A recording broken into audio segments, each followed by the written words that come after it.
So hello friends, welcome to ultimate master. অপেক্ষার দিন শেষ। হ্যাঁ, অবশেষে ঢুকতে চলেছে যুবসাথী প্রকল্পের সেই 1500 টাকা প্রত্যেক মাসে। হ্যাঁ, অবশ্যই জেনে নেব আজকের ভিডিওতে যুবসাথী প্রকল্পের পেমেন্টের ডেট। যুবসাথী ফার্স্ট পেমেন্ট 1500 টাকা, অর্থাৎ প্রথম পেমেন্ট আমরা কবে পাবো অবশ্যই জেনে নেব আজকের ভিডিওতে। এছাড়াও অনেক গুরুত্বপূর্ণ ইনফরমেশন আজকের ভিডিওতে পেয়ে যাবেন। অবশ্যই ভিডিওটি শেষ পর্যন্ত দেখুন এবং আপনিও চেক করে নিন যে আপনার ফর্মটা জমা পড়েছে কি পড়েনি, কিংবা আপনার পেমেন্ট প্রথম পেমেন্ট কবে পাবেন যুবসাথী প্রকল্পে অবশ্যই জেনে নিন। তো অবশ্যই জেনে নেব যে কবে টাকা ঢুকবে, ঠিক আছে, আমাদের যুবসাথী প্রকল্পের টাকা কবে ঢুকবে। কিন্তু তার আগে জেনে নেব যে আমাদের ফর্মটা জমা পড়েছে তো, আমাদের স্ট্যাটাস একদম ঠিক আছে তো। কি করবেন, আপনার মোবাইলে গিয়ে সার্চ করবেন কি aps.wb.gov.in, কিংবা ভিডিওর ডিসক্রিপশনে আমি কিন্তু এই পেজটির লিঙ্ক দিয়ে দিয়েছি। লিঙ্কে ক্লিক করে এখানে চলে আসবেন। এখানে আসার পর দেখতে পাচ্ছেন ক্লিক টু অ্যাপ্লাই। এখানে ক্লিক করলে কিন্তু আপনার সামনে একটা নতুন পেজ চলে আসবে, যেই পেজে আপনি চেক করতে পারবেন যে আপনার ফর্মটা জমা পড়েছে কি পড়েনি। এরকম একটা পেজ চলে আসবে, যেখানে আপনি কি করবেন, এখানে দেখতে পাচ্ছেন চেক স্ট্যাটাস, অর্থাৎ আপনি এখান থেকে চেক করতে পারবেন যে আপনার ফর্মটি জমা পড়েছে কি পড়েনি। এখানে আপনি যদি ক্লিক করেন তাহলে কিন্তু আপনার দেখাবে যে আপনার রেজিস্ট্রেশন নাম্বার কিংবা আপনার মোবাইল নাম্বারটা দিতে বলবে। কিন্তু যেহেতু এই মুহূর্তে চেকিং প্রসেসটা শুরু হয়নি, তার জন্য এখন কিন্তু আপনার লেখা থাকবে কি updated status will be made available soon, please visit again, thank you. মানে এই মুহূর্তে কিন্তু আপডেটের যে স্ট্যাটাস, ঠিক আছে, মানে এখনও কিন্তু ওনারা কাজ চলছে, ওনাদের প্রক্রিয়া চলছে। মানে আপনার যে নথিপত্র আপনি তো অফলাইনে যারা ফর্ম ফিল আপ করেছিলেন তাদের কিন্তু ডিজিটাল মোডে ওনারা সাবমিট করছে, অতএব এখনও কিন্তু প্রক্রিয়াটা সম্পন্ন হয়নি। যখন ওনাদের কাজ সম্পন্ন হবে তখন কিন্তু আপনারা চেক করতে পারবেন, ঠিক আছে, যে আপনার ফর্মটি জমা পড়েছে কি পড়েনি। তখন কি বলবে, তখন আপনি আপনার মোবাইল নাম্বার, যে মোবাইল নাম্বারটা দিয়েছিলেন ফর্মের সাথে, সেই মোবাইল নাম্বারটা দিয়ে আপনি কিন্তু সাবমিট করবেন এবং আপনি কিন্তু সেই ওটিপি যাবে, ওটিপিটা দিয়ে কিন্তু দেখতে পাবেন যে আপনার ফর্মটি জমা পড়েছে কি পড়েনি। কিংবা আপনার সেই রেজিস্ট্রেশন নাম্বার দুয়ারে সরকার, সেই রেজিস্ট্রেশন নাম্বারটা দিয়েও একইভাবে কিন্তু আপনি চেক করতে পারবেন, ঠিক আছে। অবশ্যই কবে টাকা ঢুকবে সেটা জেনে নেব, কিন্তু তার আগে জানতে হবে আপনার টাকা আপনার ব্যাংকে ঢুকবে কি না। আপনার ব্যাংক অ্যাকাউন্ট ঠিক আছে তো, আপনার ডিবিটি বাধ্যতামূলক কিন্তু। আর এটা যদি ঠিক না থাকে তাহলে কিন্তু টাকা আপনার আটকে যেতে পারে। ব্যাংক সংযোগ ঠিক আছে কিনা সেটা অবশ্যই জেনে নিন। তাহলে কি করতে হবে, কি বলেছে, যুবসাথী প্রকল্পের টাকা সরাসরি ডিরেক্ট বেনিফিট ট্রান্সফার অর্থাৎ ডিবিটি পদ্ধতিতে পাঠানো হবে। তাই আবেদনকারীর ব্যাংক অ্যাকাউন্টের সঙ্গে আধার সংযুক্ত থাকা অত্যন্ত জরুরি, ঠিক আছে। আপনার ব্যাংকের অ্যাকাউন্টের সাথে কিন্তু আপনার আধার লিঙ্ক করা অবশ্যই জরুরি। এছাড়াও আপনার যদি অ্যাকাউন্টে কোনো সমস্যা থেকে থাকে তাহলে টাকা সরাসরি আপনার ব্যাংক অ্যাকাউন্টে পাঠানো হবে না, ঠিক আছে, তাহলে কিন্তু টাকা আপনার ব্যাংকে যাবে না যদি কোনো রকম সমস্যা থাকে। তাই আপনি যদি আবেদন জানিয়ে থাকেন তাহলে আপনার ব্যাংক অ্যাকাউন্টের সাথে স্ট্যাটাস একবার অবশ্যই চেক করে নেবেন। আপনার ব্যাংকের স্ট্যাটাস চেক করে নেবেন যে আপনার ব্যাংক অ্যাকাউন্ট অ্যাক্টিভ আছে কি নেই। এবারে চলে আসি, যদি ডিবিটি ডিরেক্ট বেনিফিট ট্রান্সফার যদি অ্যাক্টিভ না থাকে তাহলে কি হবে, মাঝপথে টাকা আটকে যেতে পারে, অ্যাকাউন্ট ক্রেডিট ব্যর্থ হয়ে যেতে পারে, পুনরায় যাচাইকরণ করতে হবে আপনাকে। সুতরাং মার্চ মাসের মধ্যে নিজের ব্যাংক অ্যাকাউন্টের সেই ব্যাংকের শাখায় যোগাযোগ করে ডিবিটি স্ট্যাটাস নিশ্চিত করা বাঞ্ছনীয়, না হলে কিন্তু আপনার টাকা আটকে যাবে। অবশ্যই আপনি গিয়ে স্ট্যাটাস চেক করুন এবং দেখে নিন যে আপনার ব্যাংকের সাথে আধার লিঙ্ক করা আছে কি নেই। আর হ্যাঁ, এরকম গুরুত্বপূর্ণ ইনফরমেশন পাওয়ার জন্য, এরকম খুবই গুরুত্বপূর্ণ তথ্য পাওয়ার জন্য অবশ্যই চ্যানেল যারা নতুন আছেন চ্যানেলটিকে সাবস্ক্রাইব করে দেবেন। তাহলে সমস্ত রকম চাকরির আপডেট, ঠিক আছে, কবে কোন দিন কোন চাকরির ফর্ম ফিল আপ হবে, সাথে কবে কোন দিন কোন রাজ্য সরকার বা কেন্দ্রীয় সরকারের সেই আপনার যে সমস্ত প্রকল্পগুলি আছে প্রকল্পের ফর্ম ফিল আপ হবে, সমস্ত রকম আপডেট খবর পেয়ে যাবেন। অবশ্যই চ্যানেলটিকে সাবস্ক্রাইব করে দেবেন নতুন হলে, এবং যদি ভিডিওটি ভালো লাগে অবশ্যই লাইক করবেন, ঠিক আছে, এবং কোনো রকম সমস্যা হলে কিন্তু কমেন্ট বক্সে আপনারা লিখে জানাতে পারেন। এবং অবশ্যই ভিডিওটি আপনাদের আত্মীয় পরিজন বন্ধু বান্ধবীর সাথে অবশ্যই শেয়ার করে দেবেন। ভিডিওটি আপনাদের ফেসবুক হোয়াটসঅ্যাপ গ্রুপে শেয়ার করে দেবেন যাতে তারাও এই গুরুত্বপূর্ণ ইনফরমেশনগুলি পেয়ে যায়, ঠিক আছে। তো চলুন, প্রথম কিস্তিতে সম্ভাব্য বিলম্ব। নতুন প্রকল্প চালু হওয়ার সময় কিছু প্রযুক্তিগত চ্যালেঞ্জ দেখা দেওয়া স্বাভাবিক। প্রথম কিস্তির টাকা সকলের অ্যাকাউন্টে একসঙ্গে জমা নাও হতে পারে, কিন্তু টাকা একবার চলে এলে পরের বার থেকে প্রত্যেক মাসে টাকা নির্দিষ্ট দিনে কিন্তু সকলের অ্যাকাউন্টে জমা হতে থাকবে। একসঙ্গে লক্ষাধিক অ্যাকাউন্টে টাকা পাঠাতে গেলে ব্যাংকিং সার্ভারের চাপ পড়ে যাবে, ফলে আপনার কিন্তু এসএমএস দেরিতে আসতে পারে। অ্যাকাউন্টে টাকা দেখাতে 2 থেকে 5 দিন সময় লাগতে পারে। কিছু ক্ষেত্রে পুনরায় যাচাই প্রয়োজন হতে পারে। ঠিক আছে, এই পরিস্থিতিতে আবেদনকারীদের আতঙ্কিত না হয়ে ধৈর্য ধরার পরামর্শ দেওয়া হচ্ছে। তো চলুন এবারে জেনে নেব সামনের মাসেই ঢুকবে যুবসাথী প্রকল্পের টাকা। ভোটের আগেই অ্যাকাউন্টে ঢুকবে 1500 যুবসাথী পেমেন্ট ডেট। ঠিক আছে, তো চলুন তারিখটাও জেনে নেব। আপনি কি যুবসাথী প্রকল্পের আবেদন করেছেন? তাহলে আপনার জন্য সুখবর, অবশেষে অফিসিয়াল ঘোষণা হয়ে গেল। সামনের মাস থেকে ব্যাংক অ্যাকাউন্টে চলে আসবে যুবসাথী প্রকল্পের 1500 টাকা। রাজ্য প্রায়ই 17 লক্ষ আবেদন জমা পড়েছে রাজ্যে যুবসাথী প্রকল্পের জন্য। এদের মধ্যে বেশিরভাগ টাকা পাবেন, এমনকি যারা কৃষক বন্ধু পান তারাও কিন্তু এই যুবসাথী প্রকল্পের টাকা পেয়ে যাবেন। কৃষক বন্ধু সাথে কিন্তু যুবসাথীর প্রকল্পেরও টাকা পাবেন।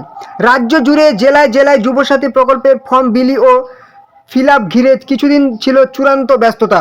সরকারি ক্যাম্পগুলিতে দীর্ঘ লাইন, ব্লক ও পৌর এলাকায় উপচে পড়া ভিড়। সব মিলিয়ে 21 থেকে 40 বছর বয়সী বহু বেকার যুব যুবতীর আশা এখন এই প্রকল্পে কেন্দ্র করে। অবশেষে তাদের কষ্ট সফল হবে। সরকারিভাবে জানানো হয়েছে মাসিক 1500 টাকা করে আর্থিক সহায়তা দেওয়ার কথা রয়েছে। প্রশ্ন, সামনের মাস থেকে কি টাকা অ্যাকাউন্টে ঢুকবে, নাকি নির্বাচন ঘোষণার জেরে সময়সীমা পেছোতে পারে? কি হচ্ছে, সামনের মাস থেকে টাকা ঘোষণা বনাম বাস্তবতা। এবারে জেনে নেব যে সত্যি কি ঘোষণায় ঠিক, নাকি বাস্তবতা কি বলছে। মুখ্যমন্ত্রী মমতা ব্যানার্জি নবান্নের সাংবাদিক বৈঠকে জানান, 1 এপ্রিল থেকে যুবসাথীর টাকা দেওয়া শুরু। মুখ্যমন্ত্রী মমতা ব্যানার্জি কিন্তু একদম ঘোষণা করেছেন নবান্নের সাংবাদিক বৈঠকে যে 1 এপ্রিল থেকে কিন্তু যুবসাথীর টাকা দেওয়া শুরু হবে। তবে প্রশাসনের একাংশের মত, বাস্তব প্রক্রিয়া যেমন আবেদন যাচাই, ডেটা আপলোড, ব্যাংক সংযোগ ইত্যাদি সম্পূর্ণ করতে কিছুটা সময় লাগতে পারে। অর্থাৎ ঘোষিত তারিখ 1 এপ্রিল হলেও সব আবেদনকারীর অ্যাকাউন্টে একই সঙ্গে টাকা ঢুকবে না, তা নিয়ে কিন্তু সংশয় থেকেই যাচ্ছে। নির্বাচন ঘোষণা হলে কি প্রভাব পড়তে পারে? রাজ্যে আসন্ন বিধানসভা নির্বাচনকে কেন্দ্র করে রাজনৈতিক আবহ ইতিমধ্যে উত্তপ্ত। মার্চের শুরুতে নির্বাচনের নির্ঘণ্ট ঘোষণার সম্ভাবনা কথা শোনা যাচ্ছে। নির্বাচনের দিনক্ষণ ঘোষণা হলেই কার্যকর হবে আদর্শ আচরণবিধি, মডেল কোড অফ কন্ডাক্ট। সেই সময়ে নতুন আর্থিক প্রকল্প চালু বা নগদ সুবিধা বিতরণে বিধিনিষেধ থাকে। ফলে প্রশ্ন উঠছে, যদি নির্ঘণ্ট ঘোষণার আগে প্রথম কিস্তিতে দেওয়া না যায় তাহলে কি নির্বাচন পরবর্তী সময় পর্যন্ত অপেক্ষা করতে হবে? প্রশাসনের একাংশ মনে করছে আচরণবিধি চালু হলে প্রকল্প কার্যকর করতে বিলম্ব হতে পারে, যদিও সরকারিভাবে এ বিষয়ে কোনো চূড়ান্ত কিছু জানা যায়নি। রাজনৈতিক মহলে কি বলছে? রাজনৈতিক বিশেষজ্ঞদের একাংশের মত, যুবসাথী প্রকল্প ভোটের আগে একটি বড় ইস্যু হতে পারে। যদি আর্থিক সহায়তা নির্বাচনের আগে কার্যকর নাও হয়, তবুও এটি নির্বাচনী প্রচারে একটি গুরুত্বপূর্ণ প্রতিশ্রুতি হিসাবে ব্যবহৃত হতে পারে। অন্যদিকে বিরোধী শিবিরের দাবি, প্রশাসনিক প্রস্তুতি সম্পন্ন না হলে ঘোষণার বাস্তবায়ন বিলম্বিত হওয়াই স্বাভাবিক। 2026 সালের অন্তর্বর্তী বাজেটে যুবসাথী প্রকল্পের ঘোষণা করেছিলেন রাজ্যের মুখ্যমন্ত্রী চন্দ্রিমা ভট্টাচার্য। সেই সময় প্রাথমিকভাবে জানানো হয়েছিল 15 আগস্ট থেকে প্রকল্প কার্যকর হতে পারে। তবে পরবর্তীতে নবান্নের সাংবাদিক সম্মেলনে মুখ্যমন্ত্রী ঘোষণা করেন সময় এগিয়ে এনে 1 এপ্রিল থেকে চালু করা হবে। এই সময়সীমা পরিবর্তন নিয়েই এখন আলোচনা তুঙ্গে। প্রশাসনিক প্রক্রিয়া কতটা সময় সাপেক্ষ? একটি নতুন প্রকল্প চালু করতে যে ধাপগুলি লাগে, আবেদন সংগ্রহ যেটা হয়ে গেছে, তথ্য ডিজিটাল ডেটাবেস অন্তর্ভুক্ত যেটা এখন চলছে, নথি যাচাই, এই সমস্ত প্রক্রিয়াগুলি চলছে, ব্যাংক অ্যাকাউন্টের সঙ্গে সংযুক্তি, সমস্তই ধীরে ধীরে প্রক্রিয়া চলছে। অনুমোদন একটা তালিকা প্রকাশ হবে। তারপর হচ্ছে কি ডিবিটি অর্থাৎ ডিরেক্ট বেনিফিট ট্রান্সফার সক্রিয়করণ চলবে। এবারে চলে আসি, এই প্রতিটি ধাপে সময় লাগে, কিন্তু বিশেষ করে লক্ষাধিক আবেদন জমা পড়লে যাচাই প্রক্রিয়া দীর্ঘ হতে পারে। আবেদনকারীদের কি করা উচিত? যারা ইতিমধ্যে আবেদন করেছেন বা করতে চলেছেন তাদের জন্য কিছু গুরুত্বপূর্ণ পরামর্শ। সব নথি সঠিক ও স্পষ্টভাবে জমা দিন। মোবাইল নম্বর সক্রিয় রাখুন। ব্যাংক অ্যাকাউন্টে আধার যুক্ত আছে কিনা যাচাই করুন। এগুলা কিন্তু আপনি একদম করে নিন এই সুযোগে। গুজবে কান না দিয়ে সরকারি ঘোষণার অপেক্ষা করুন। যদি অনলাইন স্ট্যাটাস চেকের ব্যবস্থা চালু হয় নিয়মিত তা পর্যবেক্ষণ করা উচিত। অবশ্যই জানতে পারবেন, ঠিক আছে। তার জন্য অবশ্যই কিন্তু চ্যানেলে যারা নতুন আছেন চ্যানেলটিকে সাবস্ক্রাইব করে দেন। আপনার যে স্ট্যাটাস চেক প্রক্রিয়া যেদিন শুরু হবে, ঠিক আছে, এখন আপনারা দেখতে পেলেন যে স্ট্যাটাস চেকে ঢুকলে আপনারা কিন্তু সেই আপডেটস শুন দেখাচ্ছে, অর্থাৎ এই মুহূর্তে কিন্তু আপনারা কোনোভাবে চেক করতে পারবেন না। অবশ্যই চ্যানেলে যারা নতুন চ্যানেলটিকে সাবস্ক্রাইব করে দিন। নতুন ভিডিও আসবে, কবে থেকে চেক করা শুরু হবে, কবে থেকে টাকা পাবেন, সমস্ত ডিটেলস আপনারা জানতে পারবেন, ঠিক আছে। ভিডিওটি ভালো লাগলে লাইক করবেন, কোনো রকম সমস্যা হলে কমেন্ট করবেন এবং ভিডিওটি অবশ্যই আপনার বন্ধু বান্ধব আত্মীয় পরিজনের সাথে শেয়ার করে দিন। তো চলুন কি বলেছে, ভোটের আগে টাকা ঢোকার সম্ভাবনা কতটা আছে। বর্তমান পরিস্থিতিতে 3টা সম্ভাবনা সামনে আসছে। এবারে কি বলেছে, নাম্বার 1, নির্ঘণ্ট ঘোষণার আগেই প্রথম কিস্তির ট্রান্সফার করা যেতে পারে, ঠিক আছে। যে ভোটের যে নির্ঘণ্ট ঘোষণার আগেই, কবে ভোট হবে সেটার আগেই যদি হয় তাহলে কিন্তু প্রথম কিস্তির টাকা ট্রান্সফার করে দিতে পারবেন। অর্থাৎ ভোটের আগেই পরবর্তী মাসের প্রথম সপ্তাহে আপনারা এই টাকা পেয়ে যাবেন, এটা একটা হতে পারে, ঠিক আছে। মানে এপ্রিলের প্রথম দিকে আপনি টাকা পেয়ে যেতে পারেন।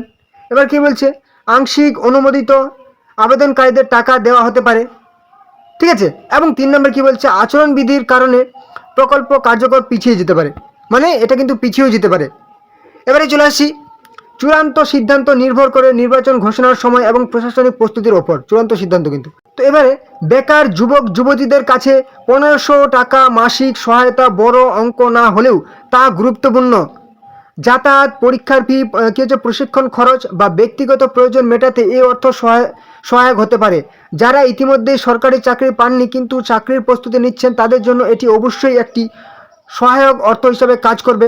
তবে দীর্ঘমেয়াদে কর্মসংস্থান সৃষ্টি ও দক্ষতা উন্নয়নের প্রকৃত সমাধান, এমন মতো উঠে আসছে বিশেষজ্ঞদের কাছ থেকে। সরকারি ঘোষণা অনুযায়ী 1 এপ্রিল থেকে যুবসাথী প্রকল্প চালু হওয়ার কথা, কিন্তু নির্বাচন সংক্রান্ত পরিস্থিতি, প্রশাসনিক কিছু প্রস্তুতির বাস্তবতা বিবেচনায় কিছুটা অনিশ্চয়তা রয়ে গেছে। আবেদনকারীদের জন্য সবচেয়ে গুরুত্বপূর্ণ বিষয় হলো সরকারি বিজ্ঞপ্তি, নির্ভরযোগ্য সূত্র ছাড়া কোনো গুজবে বিশ্বাস না করা। ভোটের আগে টাকা অ্যাকাউন্টে ঢুকবে কিনা তা স্পষ্ট উত্তর পেতে এখন নজর রাখতে হবে সরকারি পরবর্তী ঘোষণার দিকে, ঠিক আছে। পরিস্থিতি যেদিকেই যাক, যুবসাথী প্রকল্পে ইতিমধ্যে রাজ্যের রাজনৈতিক ও সামাজিক আলোচনার কেন্দ্রবিন্দুতে জায়গা করে নিয়েছে। অতএব আপনি কিন্তু টাকা পাবেন, এটা একদম নিশ্চিত, ঠিক আছে। কিন্তু হয়তো এপ্রিলে কিংবা একটু দেরি হতে পারে, ঠিক আছে। তো অতএব চ্যানেলে যারা নতুন আছে অবশ্যই চ্যানেলটিকে সাবস্ক্রাইব করে রাখেন। কবে টাকা ঢুকবে সমস্ত রকম সেই ইনফরমেশন আপনার সামনে পৌঁছে দেওয়ার দায়িত্ব কিন্তু আমাদের, ঠিক আছে। অবশ্যই আপনারা ইনফরমেশন পেয়ে যাবেন, ঠিক আছে। অবশ্যই চ্যানেলকে সাবস্ক্রাইব করেন। ভিডিওটি ভালো লাগলে একটা লাইক করবেন, কোনো রকম সমস্যা হলে কমেন্ট করবেন, আর অবশ্যই ভিডিওটি আপনাদের বন্ধু বান্ধব আত্মীয় পরিজনের সাথে শেয়ার করে দিন যাতে তারা এই গুরুত্বপূর্ণ ইনফরমেশনটি পেয়ে যায়, ঠিক আছে। চলুন পরবর্তী ভিডিওতে আবার দেখা হবে। জয় হিন্দ, জয় ভারত।